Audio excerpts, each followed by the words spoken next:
well, welcome again to the Beginner's School, Renewing the Renaissance, and our mouth study.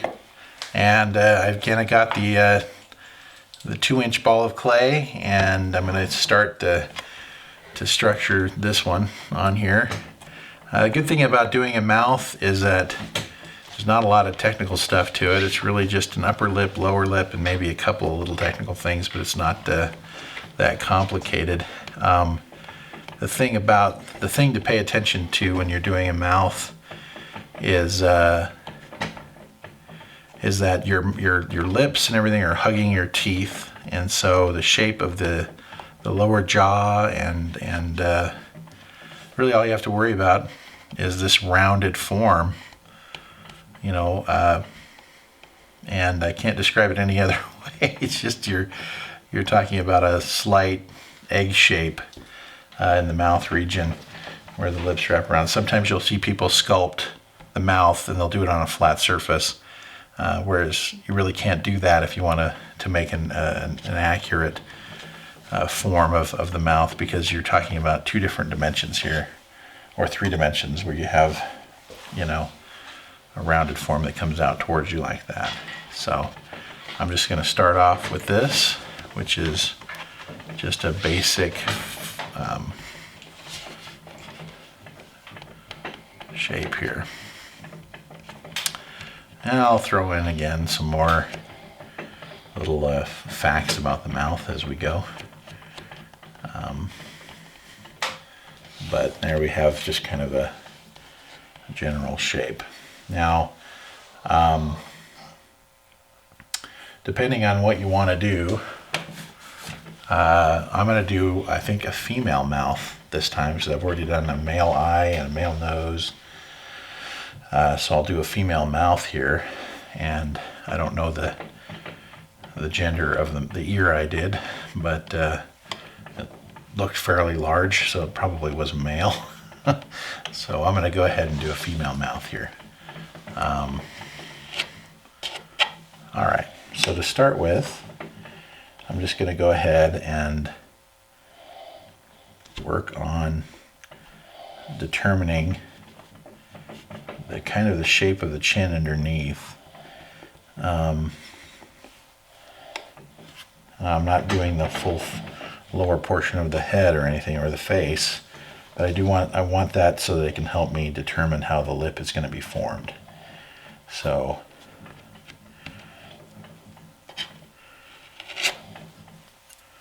I'll get rid of the excess clay that I don't need.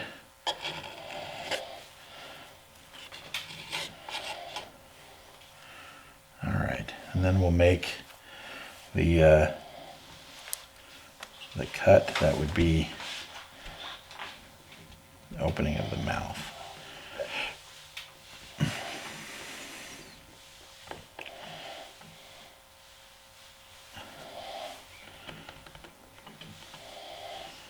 Everybody has kind of their own style on how they do things, and as you sculpt more and more, you'll find your own pattern and your own way of doing things. But for me, starting off this way seems to work okay. When you're doing a human face, you're really going by a lot of measurements, and unless you're just randomly sculpting somebody, you really have to pay attention to how the distance between the chin and the bottom of the lip and the mouth and the nose, and those measurements, make sure you're staying in line with the average human face. And there's a lot of geometry in that, because believe it or not, the difference between one person to another might be a matter of millimeters and not so much inches like you might think, or even half inches. The difference from one woman's eye to another eye, and the distance from this point to that, might be just very, very subtle and small. And so we can get really close with basic anatomical measurements that we would get out of, say, a drawing book. We can get really, really close to where we want to be when it comes to sculpting someone in particular, and then just making those slight variations to make it unique to that person. So for right now, though, I've got kind of a loose lower lip down here, and now I'm going to add some tissue to the upper lip. by just throwing in a little bit of clay like this, like that, and then I'm going to push it in. Now the interesting thing about the lips is it really is as if the soft, delicate tissue of the lips, which is different than the rest of the face, is almost like pushing outward. So if you see a woman that has, or even a male that has a really thick, plump lips, what that is it's just pulling material from the inside of the mouth and then rounding it upwards, and that's what creates that kind of look. So it's pouty. It's that pout that creates the look of especially a lady's lips. So there we have it.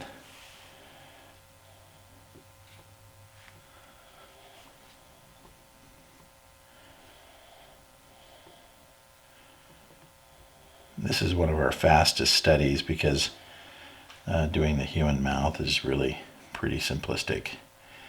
But again, there's so much that can be done with the human mouth to create character and mood and emotion, and all those things are so inherently a part of the human mouth. And the eyes, those two are the most expressive parts of the face. So although technically it's not a lot of complicated stuff to it, there is a lot to it in the finished product of your face, and also what you're trying to portray. So again, we have a slight, with a younger woman, there's not a lot of defining lines, and that's a good thing for them, because that's what kind of shows age. And I know that the women really don't like that. So having a lot of lines on the face, like the line that comes off the nose and the line underneath the chin, for a younger woman, they don't want that. So it's to show youth and vitality, you would just kind of smooth those out as much as you can and make them less noticeable. And again, you have that little divot at the top of the mouth. So I'm going to put that in there. And now this female mouth doesn't have a really grossly inflated lower lip, although the upper lip is fairly full. So I'm going to go ahead and add a little bit of fullness to the lower lip and try and make it more symmetrical here.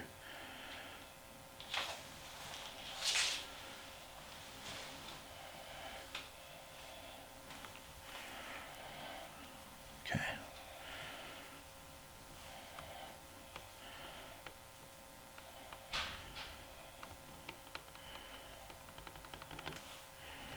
Already it looks a little bit more aesthetically pleasing, I think, to have a fuller lower lip.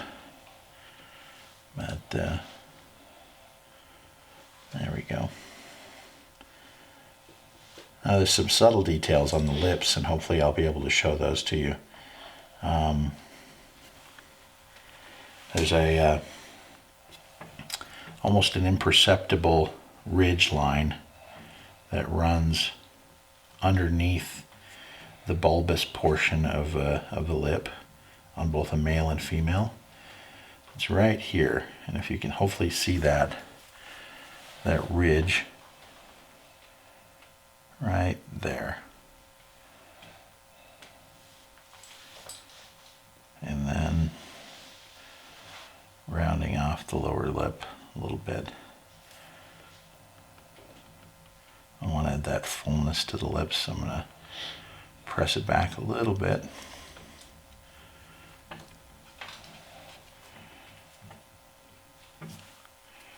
And I'm going to do the same thing on the other side, kind of creating that ridge.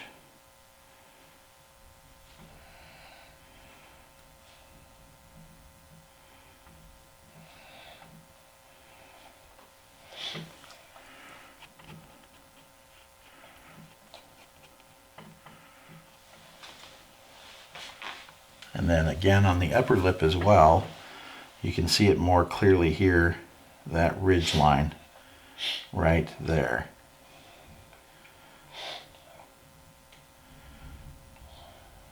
Now, I guess it's a fairly sought after thing with ladies to have nice full lips. So, you know, you can make them as big as you want to up top, but I'm just making them try and look as natural as I can.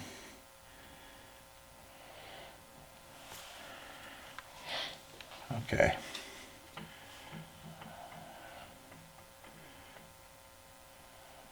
Now, a lot of times you'll see the reason I'm kind of going this direction,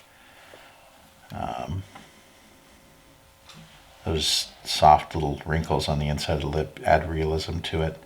So I'm just kind of pulling away and then bringing those down. And then when I soften it with the brush, those will look a little more realistic, a little bit more natural. Because I don't want to get rid of those actually. And then on the edge of the mouth right here, if it's you know, a woman in her 30s or 40s, this will be a fairly deep little thing right here. You'll see laugh lines outside of the mouth here. But for right now, I'm just making a slight indent and keeping her in her 20s.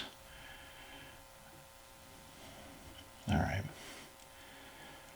So that pretty much is it. I'm going to go ahead and clean this up, and you can get a final kind of look at it before the end here. But nothing fancy, just a female mouth. Now let's clean it up.